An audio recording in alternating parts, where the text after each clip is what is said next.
Bonjour à tous, c'est Aurel PFR, c'est un plaisir de vous retrouver aujourd'hui pour une nouvelle vidéo. J'espère que vous allez bien. J'ai changé le nom de ma chaîne YouTube comme vous avez pu le voir et je l'ai transformé en mon pseudo Aurel PFR, mon pseudo que je vais utiliser maintenant sur les tables. Je suis parti chez Bwin, j'ai rejoint mes deux bankrolls, PMU et Party Poker pour partir chez Bwin pour le rake qui apparemment est meilleur. Pour ceux qui ne savent pas ce que c'est le rake, c'est en gros ce que le site vous prend sur la globalité des tournois, tout ça. Donc voilà. Je vais parler principalement aujourd'hui des paramètres à adopter pour préparer une session. C'est très important. Ça va être très important de préparer une session pour vous quand vous allez démarrer justement votre session, de ne pas avoir des tables de poker qui pop-up dans tous les sens. Une table qui s'ouvre ici à gauche, une table qui s'ouvre en très grand ici. Quand vous êtes souvent en partie et quand vous êtes éliminé d'un tournoi, quand vous avez un autre tournoi qui démarre en fait, une nouvelle table qui s'ouvre. Parfois la table s'ouvre n'importe comment, elle s'ouvre en plein milieu. Donc je vais vous montrer comment changer ça, surtout sur PokerStars. Parce que sur Bwin, il n'y a pas cette possibilité, il me semble, elle doit y être. Mais actuellement, je vais vous parler de quelque chose aussi de plus important. Je vais vous parler de ça sur PokerStars précisément. Donc Bwin, c'est la même chose que Party Poker et PMU. Hein. C'est exactement le même lobby. Vous avez les mêmes joueurs quand vous jouez. Donc je vais vous parler principalement aujourd'hui des barres de mise. Il faut savoir que j'ai utilisé les barres de mise de YoViral, qui est un pro de poker français que je suis. D'ailleurs, je fais partie de son challenge MTT en ce moment, donc je vous invite à le rejoindre et puis on pourrait peut-être discuter là-bas si vous souhaitez vous lancer dans le poker, ce serait sympa. C'est un challenge qui est payant, hein, il coûte quand même, bon maintenant il est plus à 97 €, il me semble qu'il est à 197. Mais en tout cas, je vous donne aujourd'hui ses sizings et les sizings qu'il utilise. Je les utilise parce que je les aime bien et parce que j'ai confiance en fait. Il m'a énormément appris, donc si vous voulez, en utilisant ces sizings, je pense que je vais encore plus apprendre. Et voilà. Donc on a des sizings, je ne peux pas tout vous expliquer sur les sizings vraiment, mais on a un sizing donc à 2,2 ici pré-flop, on parle de pré-flop, 2,5 et 3. Donc c'est principalement les sizings que je vais utiliser. Pour ce qui est de 2,2, c'est plus en short stack, quand on a un plus petit tapis, ou quand on arrive en fin de tournoi, quand on est face à des joueurs tight, qu'on a une bonne main. 2,5, c'est à peu près pareil, ça dépend de la position, une relance UTG, As-Roi, ou en small blind par exemple, puisque As-Roi UTG, on va peut-être le relancer 3 big blind. Et la 3 big blind, c'est aussi face à des joueurs agressifs qui vont souvent nous payer quand on aura une bonne main. Il y a différentes choses à prendre en compte, les joueurs qu'on a en face de nous et le sizing qu'on doit adopter selon telle main et surtout selon la position qu'on a sur la table et les joueurs à parler après nous. C'est important et c'est pour ça que je vous parle aujourd'hui des barres de mise et des sizings. C'est important de maintenir le même sizing.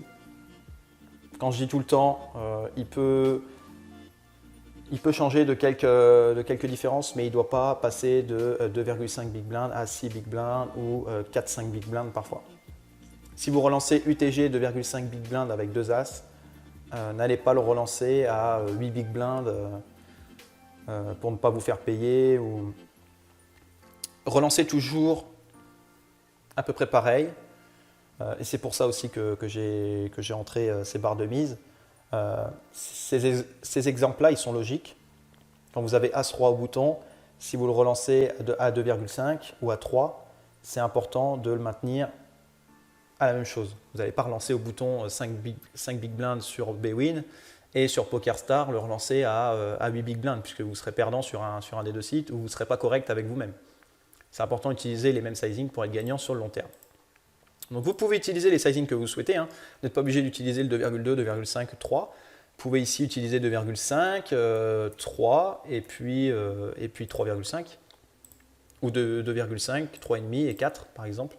Vous pouvez utiliser le sizing que vous souhaitez, mais c'est surtout important de maintenir le même sizing. Par rapport au post-flop maintenant, j'ai utilisé les pourcentages qu'il utilise quand il joue. Donc 22%, 33%, 55%, 70% et 127. 127, c'est pas obligatoire, c'est beaucoup. Clairement, ce que vous pouvez faire, c'est mettre 20, 30, 50 70, vous pouvez le laisser. Et ici, all-in. Voilà, c'est aussi quelque chose de correct. En tout cas, c'est important d'être clair avec vous-même et d'utiliser les mêmes sizing souvent sur les tables. Pas forcément avec tout le temps les mêmes mains, mais c'est important de ne pas partir en cacahuète en quelque sorte, en adoptant plein de sortes de sizing différents qui sur le long terme vont vous faire perdre. Par rapport au siège maintenant ici sur Bwin, c'est important aussi surtout quand vous multitablez, puisque quand vous êtes sur une table, ça va forcément être moins important de se trouver en haut de la table, à droite ou à gauche. Mais quand je multitable, et pas mal d'entre vous pourraient aussi le confirmer, quand vous multitablez, c'est impossible au début ou quand vous débutez un petit peu le poker. Hein. Quand je dis débuter, entre 1 et 3 ans, après ça dépend de la fréquence à laquelle vous jouez. C'est impossible de jouer en multitabling sur des positions différentes. Par exemple, moi je ne pourrais pas jouer 6 tables en même temps en jouant en haut sur une table, à gauche sur une autre, à droite sur une autre. Je serais totalement perdu. Donc je me mets principalement moi en bas. C'est un siège préféré. Après quand je joue de table, on peut très bien utiliser 2 sièges différents, mais principalement quand on multitable 4 ou 6, ça devient compliqué et ça devient plus simple pour la réflexion de se trouver toujours à la même place. Donc voilà, vous sélectionnez 10, 9, 8 et vous mettez votre place.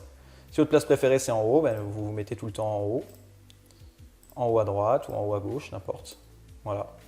Vous faites comme vous souhaitez, mais c'est important parce que quand vous allez démarrer une session, ça va vous éviter sans arrêt de faire clic droit, s'asseoir ici, de changer votre position. Donc là au moins vous aurez tout réglé et il n'y a rien de plus simple. Quand vous allez démarrer 4 tournois en même temps, vous ne serez pas obligé à chaque fois de changer de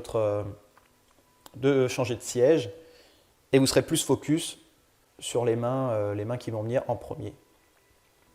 Voilà. Mais si vous êtes éliminé et que vous relancez un tournoi aussi, ça va vous éviter d'être énervé en plus, de devoir changer tout ça. Donc je viens d'arriver chez Bwin, donc je n'ai pas encore déposé. Je vais relier, comme je vous l'ai dit, mes 2 bankrolls, celle de PMU et de Party Poker pour l'ajouter chez Bwin. Je vais vous montrer un petit exemple. Je vais essayer de rejoindre une table si possible où il n'y a pas de... Ok, il est actif. Juste pour vous montrer à quoi ça ressemble, j'espère qu'il joue. Ouais. Alors, je vais vous montrer à quoi ça ressemble. Après, je vous montrerai sur PokerStars. Donc voilà, pré-flop, ça ressemble à ça.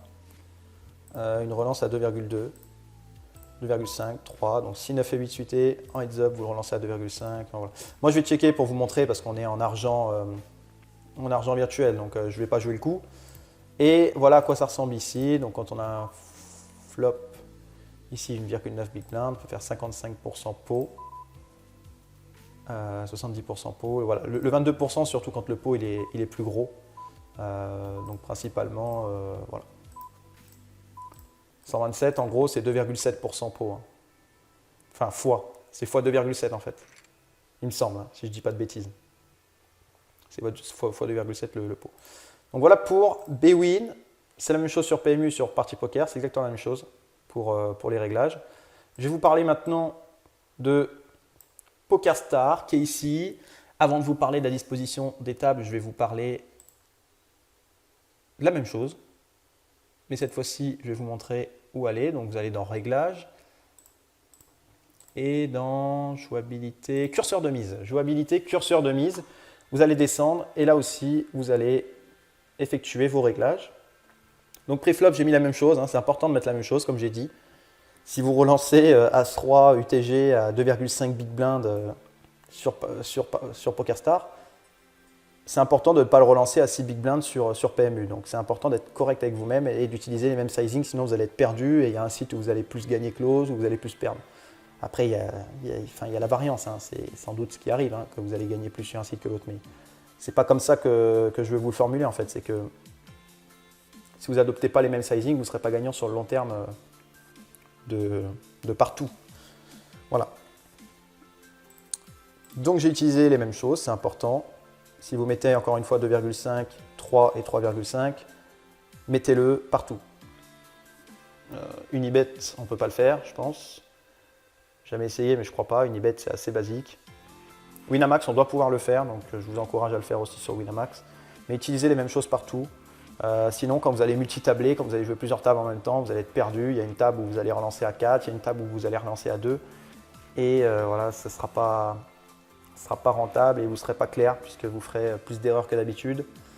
Et vous pouvez tilter plus, parce que vous allez dire putain pourquoi je ne l'ai pas fait, pourquoi j'ai relancé là à 3 big blinds alors que normalement je dois relancer à 2,2. Quand vous allez toucher, vous allez dire ah bah tiens c'est super et tout, j'ai bien fait. Oui mais sur le long terme ça ne marche pas comme ça, sur le long terme il faut être focus et garder le même sizing. Par rapport au post-flop, donc là on n'en a que 4. J'ai enlevé le... Je vais le rajouter d'ailleurs. Donc je vais enlever le 22. Après on peut le faire manuellement. Hein. 70. Je sais même plus c'est quoi. Attendez, je vais vérifier. Je vais vérifier ce que j'ai mis. Il me semble que c'est 120, ouais. 22, 33, 55. Donc là, je vais enlever le 22, je vais mettre 33, 55, 70, 127.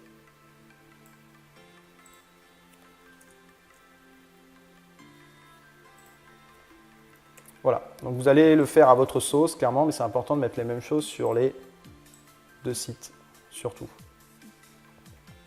Donc là, j'ai enlevé le 22, parce qu'on peut en mettre que 4 sur PokerStars, mais vous pouvez faire comme vous le souhaitez. Ici, au lieu de mettre 127, vous pouvez mettre All-in si vous souhaitez. Après, All-in, ça va vite, hein. Vous défilez le curseur et vous arrivez vite à tapis. Une chose très importante aussi quand vous jouez et quand vous lancez vos tournois, principalement s'il est, admettons, 20h et que vous avez commencé vos sessions sur Bwin ou sur PMU, peu importe. Si à 20h10, il y a un tournoi qui se lance sur PokerStars, si vous êtes en train de réfléchir sur une main sur Bwin, et là, hop, la table sur PokerStars, elle s'ouvre en plein milieu et vous devez la réduire. Du coup, vous ne pensez plus à votre main, vous pensez à réduire le tournoi, de le mettre sur le côté, donc vous perdez peut-être 10 secondes, 15 secondes de réflexion. Et ça, c'est une certitude. Je parle en connaissance de cause, hein. Je parle avec l'expérience encore une fois. Je ne dis pas ça pour embêter le monde. Je parle de simplicité et être vraiment focus sur les tournois. Et pour être focus, il faut adopter cela. Donc quand j'ai 4 tables sur Bwin et 2 tables sur PokerStars, donc quand j'ai 4 tables sur Bwin, je sais où il faut les afficher. Je les affiche ici, principalement sur la gauche, donc les 4 tables qui prennent la moitié de mon écran. Je vais vous montrer encore une fois en argent fictif. Je vais vous lancer des cash avec personne. Attendez, je vais sélectionner d'abord par exemple, donc quand j'ai 4 tables sur Bwin et sur PokerStars, il faut sélectionner ça. Voilà, donc là il n'y a aucune table ouverte, au début quand vous allez ouvrir votre logiciel PokerStars, par défaut ce sera ce que vous avez sélectionné. Donc là j'ai une session qui va commencer avec 4 tables Bwin et 2 PokerStars. Quand je vais décider d'être en live, je vais utiliser 2 tables Bwin, 2 tables PokerStars. Donc je vais vous montrer, quand j'aurai 4 tables Bwin, 2 PokerStars, quand les tournois vont démarrer et quand la table va s'ouvrir, le lobby ne s'ouvrira pas, parce que ça vous pouvez sélectionner aussi de désactiver l'ouverture du lobby. Bon, en général, voilà, dans lobby ici, en général ça s'affiche, bon moi ça s'affiche que quand je clique sur le lobby, ici en haut à droite. Donc quand vous allez l'ouvrir, elle va s'ouvrir automatiquement à droite. Et quand vous allez ouvrir un deuxième tournoi, il va s'ouvrir juste en dessous. J'aurai mes 4 tables Bwin ici. On est bien d'accord? Donc ça va vous aider énormément. Hein, ce que je suis en train de vous dire là, c'est une aide, peut-être que vous la connaissez, mais quand je vais être en live principalement, je vais utiliser ce type de format. Donc 2 tables Bwin, 2 tables PokerStars. Donc je vais avoir centré 2 tables Bwin, donc plutôt principalement là, et 2 tables PokerStars en haut et en bas. Donc j'ai sélectionné cela, donc là je vais ouvrir, donc il y aura 2 tables PokerStars qui vont s'ouvrir ici, et mes 2 tables Bwin elles seront à côté. Donc ça c'est prédéfini. Hop, je ferme. Ensuite 4 tables PokerStars, 2 Bwin. Donc les 2 Bwin, moi Bwin je les mets toujours à gauche. Hein. Vous pouvez faire l'inverse, vous pouvez mettre PokerStars à gauche et Bwin à droite. Et donc quand je vais ouvrir mes 4 tables sur PokerStars, elles vont se mettre automatiquement, quand les tournois vont s'ouvrir, automatiquement ici, voilà, 4 tables principalement. Et donc, mes tables Bwin, elles se mettront à côté. J'aurai juste à les placer à côté, et si je suis déjà en cours de session sur Bwin, si je suis en train de réfléchir ici à un spot, à un coup, S'il y a un tournoi qui s'ouvre sur PokerStars ou qui se termine, eh bien, il s'ouvrira ici directement. Il ne va pas s'ouvrir en grand. Je vais vous montrer ce que ça fait. Je vais vous montrer ce que ça fait hein, quand on désactive tout.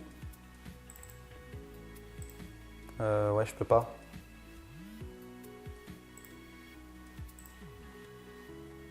Je peux pas, mais en gros, quand vous n'allez pas paramétrer cela, ce que j'ai fait il n'y a pas très longtemps, mais quand vous n'allez pas le paramétrer, ce qui va se passer, c'est quand un tournoi va se lancer, hein, là on parle de fictif, hein, mais quand on parle d'argent réel de tournoi, voilà, quand ça va se lancer, ça ne va pas se lancer comme ça. Quand ça va se lancer, votre tournoi il va se lancer comme ceci. Donc au final, vous allez perdre du temps parce que vous serez sur un coup ici sur Bwin, vous aurez une paire d'as, vous hésiterez à payer. Et là, hop, ça va vous faire une petite musique, le son, et puis ça va vous dire, voilà, le tournoi commence dans 2 minutes ou 5 minutes avant, principalement, la table elle s'ouvre. Et là, ce que vous allez devoir faire, c'est ah putain, je suis sur un coup là, vous allez réduire la table dans tous les sens. Quand vous êtes sur 4 tables, c'est pas facile. Quand vous avez 4 tables sur Bwin là, vous allez dire putain, il faut que je la calibre, il faut que je la place ici. Comment je vais faire? Ouais, je la calibre comme ça, non, trop petit, trop grand.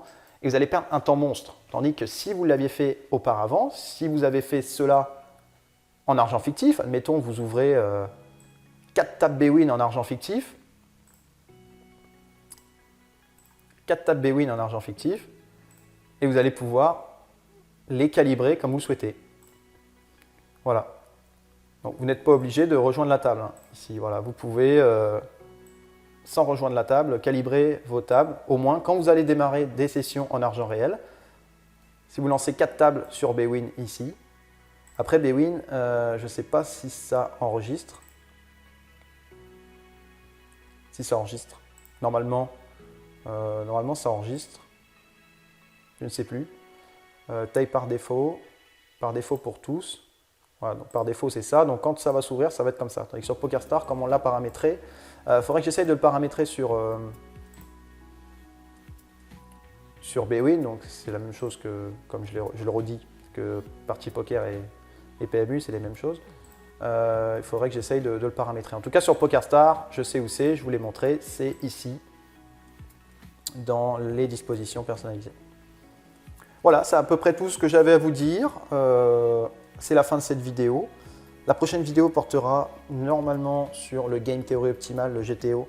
Je parlerai aussi des ranges d'open dans une autre vidéo, là aussi, mais je ferai plus d'analyse dans la prochaine vidéo. J'analyserai par rapport à un logiciel, une application très bonne qui nous donne selon telle ou telle situation, telle ou telle main, la décision la plus EV+ à prendre pour être rentable sur le long terme. Ça ne veut pas dire que vous allez gagner le coup, ça veut dire que quand vous allez en jouer 1000, 2000, 3000, vous serez forcément rentable en utilisant soit un fold, soit ici faire tapis, soit ici call, enfin voilà, selon telle ou telle situation. C'est la fin de cette vidéo. Pour ceux qui s'intéressent au poker, n'hésitez pas à me contacter, on pourra en discuter, ouvrir un petit groupe. Je suis déjà dans un groupe actuellement, un petit groupe de travail avec des membres YoViral sur Discord. Si vous le souhaitez, on peut s'ouvrir un petit groupe, on peut en discuter. Je recherche principalement des joueurs meilleurs que moi, mais les joueurs moins bons, je peux les aider aussi à évoluer, puisque j'aime bien aussi faire évoluer les joueurs qui ont envie surtout. C'est ce qui est important, j'ai besoin de joueurs qui ont envie, qui sont motivés à progresser. Et voilà. Quant à moi, on se retrouve lors d'une prochaine vidéo. C'était un plaisir aujourd'hui de vous avoir montré ce contenu. À la prochaine. Ciao tout le monde.